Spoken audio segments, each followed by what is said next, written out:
Meus queridos irmãos, eu quero complementar a todos com a paz do Senhor Jesus, né? Quero bendizer a Deus pela oportunidade de estarmos juntos e nesta feita, mais uma vez, no canal Rascunho DVD.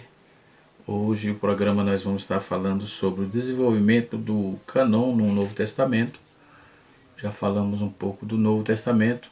Sempre como eu sempre digo, nós não temos a intenção de exaurir todo o contexto de cada tema aqui proposto, não é, de cada matéria, disciplina, né? Mas trazer aqui um escopo para o nosso aprendizado, não é? Queremos bendizer a Deus por tudo quanto Ele tem feito, não é? E no domingo próximo passado nós tivemos comemorando o Dia da Bíblia, no dia 13, segundo domingo de dezembro, não é? Comemorando o Dia da Bíblia, em 1549, na Grã-Bretanha, o bispo Cranmer, ele instituiu esse dia, e aí foi pelo mundo afora e estamos aí, né? Não é nossa temática, nós vamos falar hoje sobre o cânon da Bíblia, mas do Novo Testamento, ok? Para começar a trabalhar, segundo os estudiosos, teólogos e estudiosos acadêmicos de bibliologia, há uma diferença do cânon dentro da história canônica do Novo Testamento com a história canônica no Antigo Testamento, em vários aspectos, né?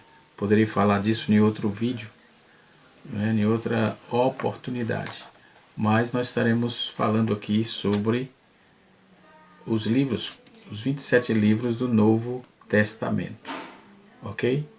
Vamos falar disso, não é?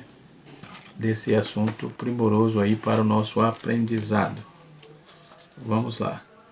Então, nós vamos ver que dentro do Novo Testamento conta-se, fala-se sobre o estímulo eclesiástico dentro da lista dos canônicos. A igreja primitiva tinha uma necessidade que exigia esse reconhecimento dos livros canônicos, né? Internamente havia necessidade de saber que os livros deveriam ser lidos nas igrejas, não é? E de acordo com a prática prescrita aí pelos apóstolos da igreja, enfim, todo o apostolado e aqueles que estavam se surgindo naqueles dias, podemos observar que, como está escrito em 1 Tessalonicenses, capítulo número 5, verso 27, de um lado de fora da igreja estava a necessidade de saber que os livros deveriam ser traduzidos para as línguas estrangeiras das pessoas, para a língua estrangeira das pessoas convertidas. Então, isso estava se pensando já no crescimento da igreja, né? Depois vem o estímulo teológico, não é? Dentro da lista dos canônicos também, que aí já é um outro fator que vai levar dentro do cristianismo primitivo, que estava aí exigindo o pronunciamento oficial da igreja a respeito do cânon. É certo ou não é? É isso que vamos seguir, não é? E a igreja tinha que se posicionar dentro desse contexto, certo? A Bíblia vai dizer, a Bíblia diz em 2 Timóteo capítulo 3, versículo 16 e 17, que toda a escritura é divinamente inspirada para doutrinar, para redarguir, para instruir. Então cada vez mais tornou necessário aí definir limites aí, porque se produziu muitos livros no Novo Testamento, livros pseudográficos, livros apócrifos e assim sucessivamente. Assim como tem no Novo Testamento, no Antigo Testamento, hologomena e antilogomena e pseudográfico e apócrifos, assim também no Novo, né? Assim também no Novo. Vale aqui a pena lembrar que um dos primeiros a tentar criar um canon, canonizar a Bíblia, criar um canon na Bíblia, nos escritos, foi Marcião, um herege, né, que publicou uma lista muitíssimo abreviada dos livros canônicos, né, abrangia aí apenas o Evangelho de Lucas e as 10 cartas de Paulo. Então as outras, para ele, tudo estava errado. Então, quando vamos estudar a história da igreja, vamos saber um pouco mais desse elemento, dessa pessoa chamada Marcião, ok? Ele omitiu 1 e 2 Timóteo, omitiu Tito, ele omitiu, aliás, Tito, omitiu 1 e 2 Timóteo, aliás, ele fez um monte de omissão. Logo, tornou-se aí, ele tornou-se aquela pessoa que queria ensinar isso tudo nas igrejas. A igreja começou a descobrir, logo nos primeiros dias, que estava tudo errado, porque se dizia uma coisa e Marcião dizia outra, não é? Então, isso trouxe aí alguns prejuízos, mas que foi corrigido a tempo, né? E aí vem a compilação do reconhecimento progressivo, né, dos livros canônicos, né? E quais as evidências disso? No Novo Testamento havia sido escrito durante a última metade do século I, então a maioria das partes dos livros havia sido escrito para as igrejas locais, e havia sido escrita para as igrejas locais, né? Então a maior parte dessas cartas de Paulo, por exemplo, alguns foram dirigidas diretamente a pessoas em particular. Filemão, 1ª, 2ª e 3ª João, outros livros tinham aí Emira Autoritários, por exemplo, ou Emira Auditórios, no caso, o mais amplo, como na Ásia Oriental, 1 Pedro, na Ásia Ocidental, Apocalipse, e até mesmo na Europa, no caso de Romanos, né? E é provável que essas escritas tivessem origem aí em Jerusalém. Tiago e outros que viessem a Roma, então e até os confins do Oriente, apontando aí para 1 Pedro. Então, havendo tão grande diversidade geográfica e origem de destinatários, é compreensível que nem todas as igrejas haveriam de possuir de imediato, né, só cópia de livros inspirados no Novo Testamento. Então começou-se a proliferar muitos livros, né? Muitas seções de livros e assim sucessivamente, como eu falei logo no início do vídeo. Daí a necessidade de desenvolvimento canônico foi maior ainda, não é? Foi maior. Marcião já tinha ficado para trás, porque ninguém acreditou nele, embora ele tivesse tentado influenciar a muitos, mas ele teve extrema dificuldade de colocar suas ideologias, porque o povo percebeu, né? Então, a leitura dos livros autorizados, conforme se dizem, é um sinal de processo da canonização do Novo Testamento. Iniciou-se aí de imediato na igreja do primeiro século, que foi a prática da leitura oficial dos livros apostólicos, né? Então, conforme nós dissemos no vídeo anterior, o primeiro ponto de partida é que tinha que ser apostólico, né? Tinha que ter a aprovação dos apóstolos. Os apóstolos precisavam ser o autor desses materiais, né?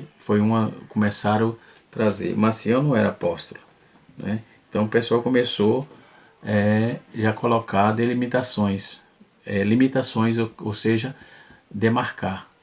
Então Paulo havia ordenado aos Tessalonicenses, quando ele diz assim: pelo Senhor vos conjuro que estas epístolas sejam lidas por todos os santos irmãos. Capítulo de número 5, versículo 27 de 1 Tessalonicenses. Então, de modo que semelhante foi mesmo instruído a Timóteo, passando a mensagem de Paulo às igrejas ao lado das Escrituras do Antigo Testamento. E ele costumava dizer: persiste em ler. Escreveu o apóstolo Paulo: exorta a ensinar até que eu vá. Então ele diz: persiste em ler, continue lendo. e continue aí exortando até que eu vá, né? 1 Timóteo capítulo 4, verso 13, que vai coadunar com o versículo 11 também, conferindo aí o versículo 11 do capítulo de número 4, né? E assim sucessivamente, assim como fez Moisés, Josué, e assim sucessivamente. Então, podemos observar que dentro dessa premissa, começou a haver a circulação e as compilações dos livros, né? E já havia a passagem de Colossenses, previamente citada, não é? Nós vamos ver aí que no Novo Testamento, algo parecido com a declaração do cânon sagrado da Escritura do Antigo Testamento, aprovada aí tacitamente. Tacitamente, o que é tácito? É quando alguém, quando um responsável direto não vai e bate o martelo, né? Vai e confirma. Então, a igreja foi aceitando de forma tácita, né? Circulado pelas igrejas. Aí quando já havia nos tempos do Novo Testamento esse tipo de situação. Então havia uma declaração do cânon sagrado, né? Então já aprovada aí tacitamente, circulado pelas igrejas. De início, nenhuma igreja detinha as cartas paulinas, apostólicas ou melhor, mas a coleção foi crescendo, né? À medida que havia cópias autênticas pelas assinaturas dos apóstolos. Então tinha que haver a assinatura dos apóstolos, mas tinha que ter cuidado com aqueles pseudográficos. O que é os pseudográficos? Eram aqueles livros que não era aceito, eram escritos falsos. As pessoas assinavam em nome de, podia ser em nome de Barnabé, podia ser em nome de Paulo, em nome de outro apóstolo, e chegasse, se a pessoa não pesquisasse direito, ficava aí como, circulava aí como livro autêntico, não é? Depois vamos citar quais os livros que eram pseudográficos e assim sucessivamente. Então, depois vem a confirmação oficial dos livros canônicos, né?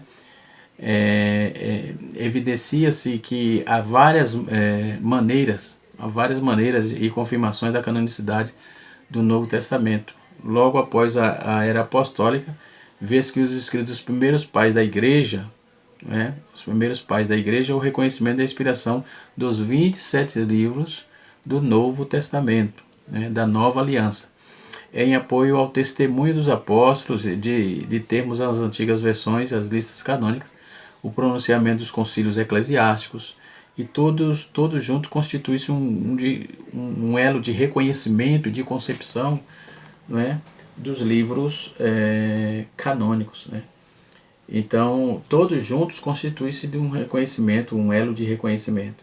Então, precisava se reunir para trazer uma coesão dentro disso, entendeu? Então, tinha ali as características, eles juntaram as características e elas foram aceitas como canônicas. Então, até a confirmação irrevogável da Igreja Universal, enfim, no século IV, consolidou-se esse canon, que é a compilação oficial, não é?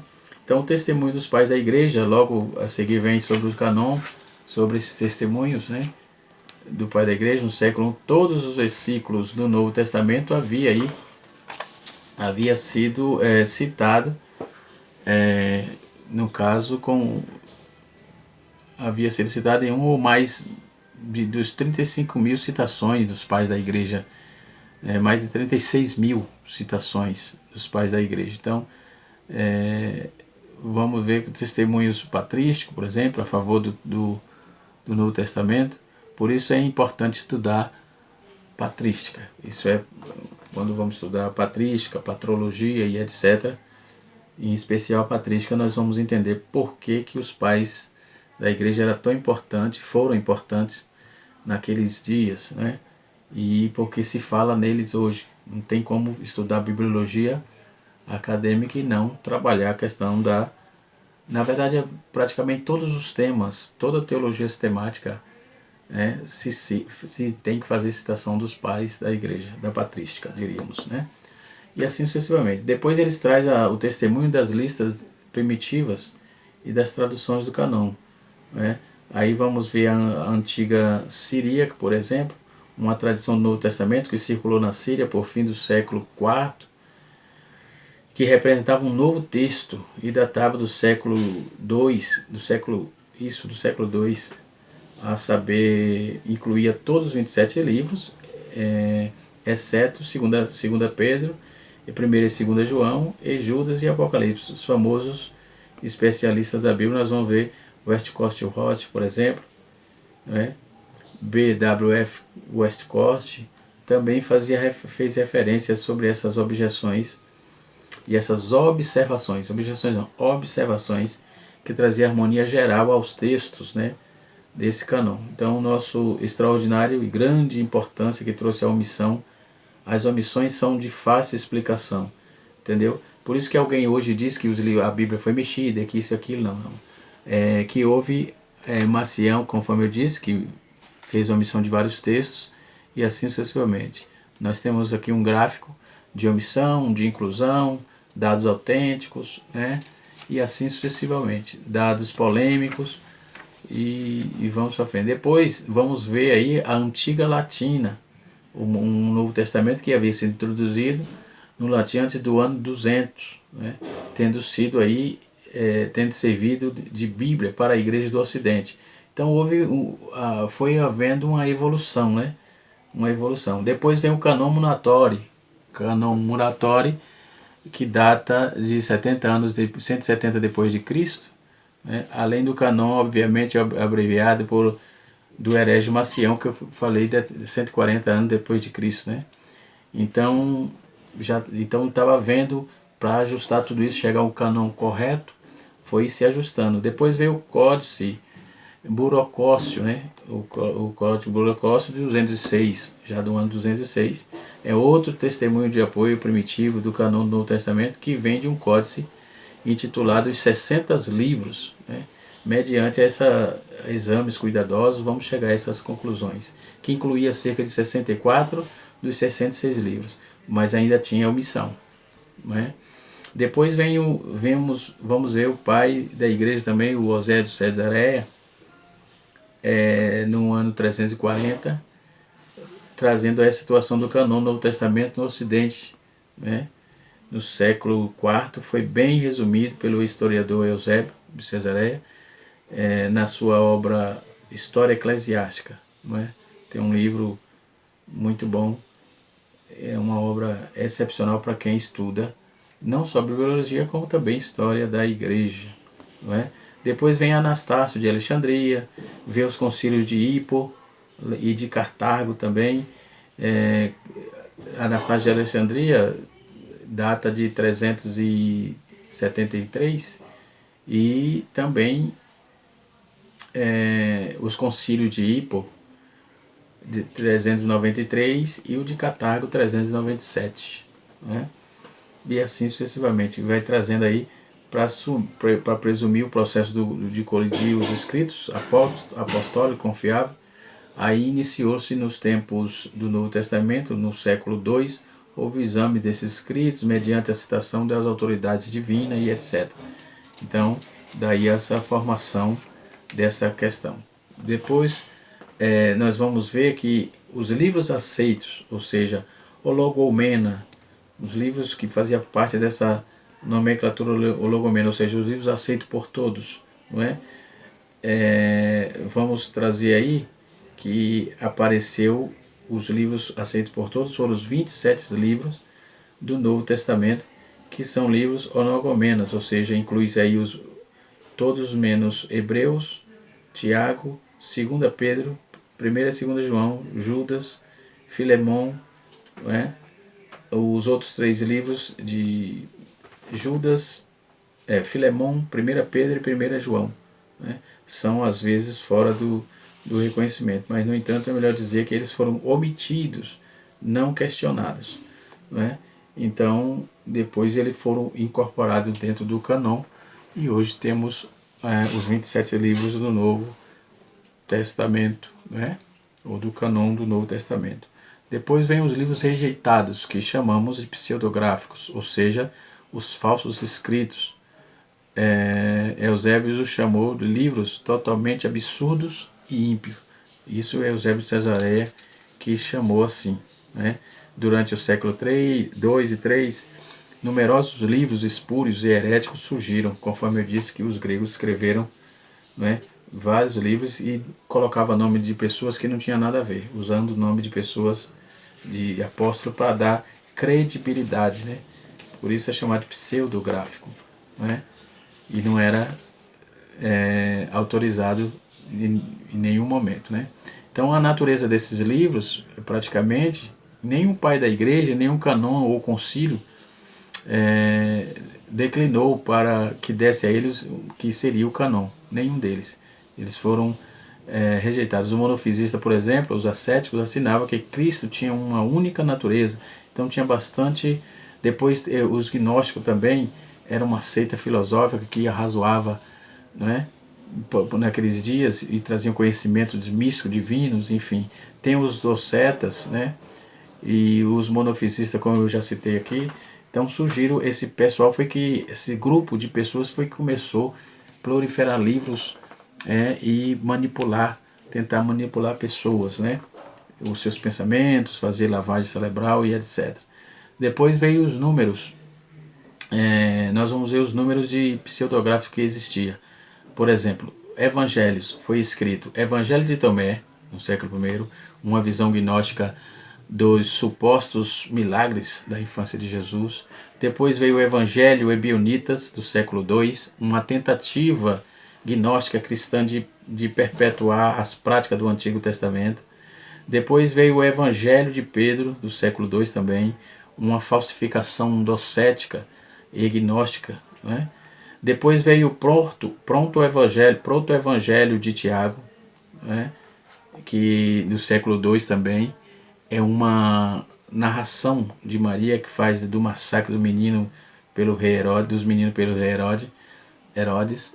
Depois, o quinto, vem o Evangelhos Egípcios, também do segundo século, um ensino ascético, né? Que era contra o casamento, contra a carne, contra o vinho, enfim. Ascético, que é aquele povo que inventou, que criou esse questão do celibato e etc. Não é?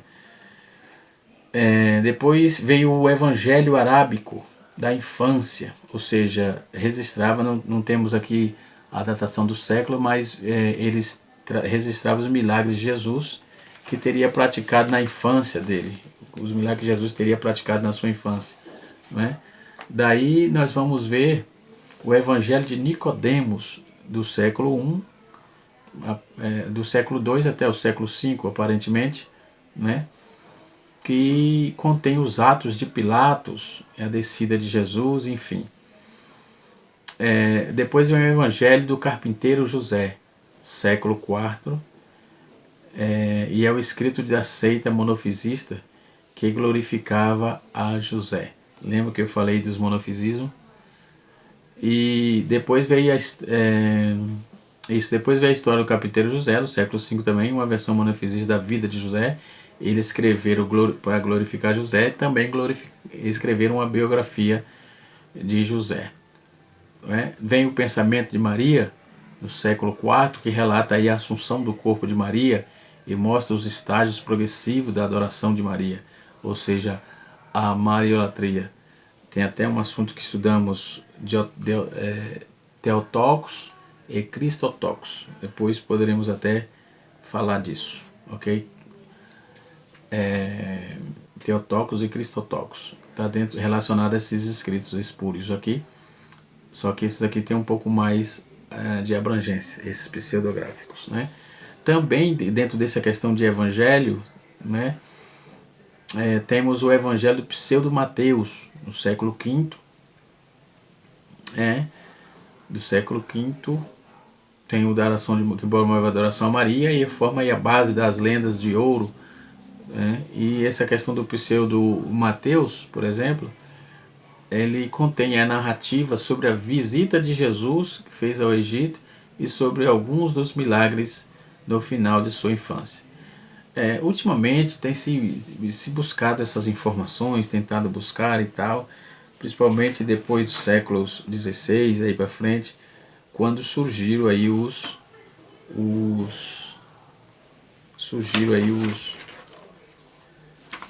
os teólogos liberais, né, surgindo crítica textual e enfim, e vai se tentando buscar informação, entendeu? E é claro que esses livros já existiam, essa circulação, esses livros, esses documentos já existiam, esse pseudográfico, claro.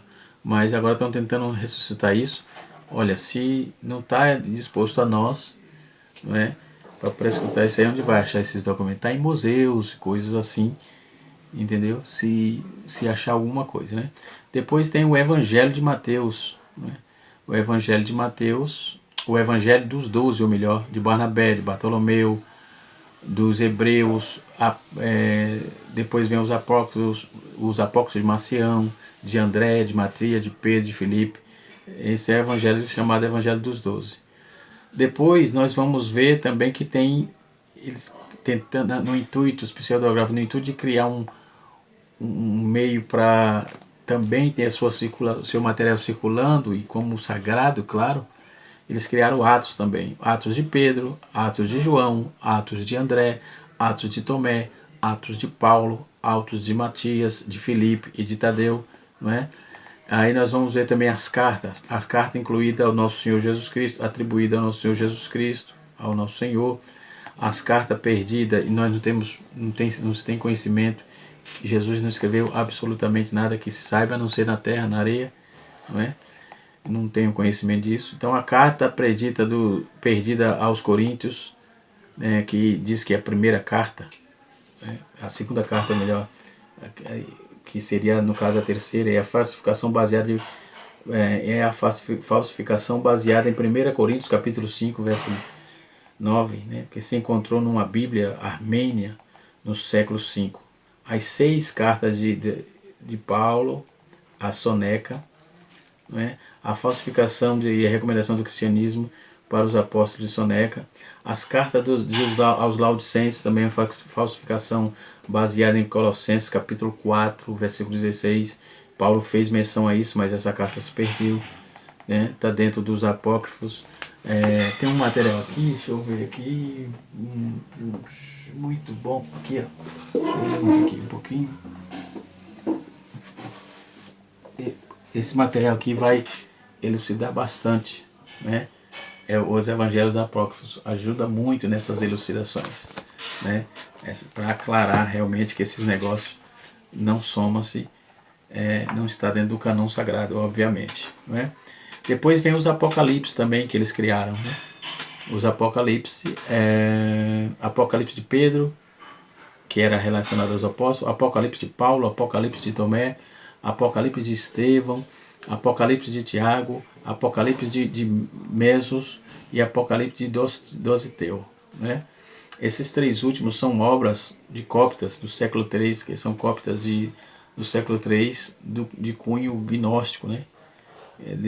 Foi descoberto em 1946 em Nag Hammadi, no Egito, certo? Que são as obras de Livro Secreto de João, As Tradições de Matias e o Diálogo do Salvador.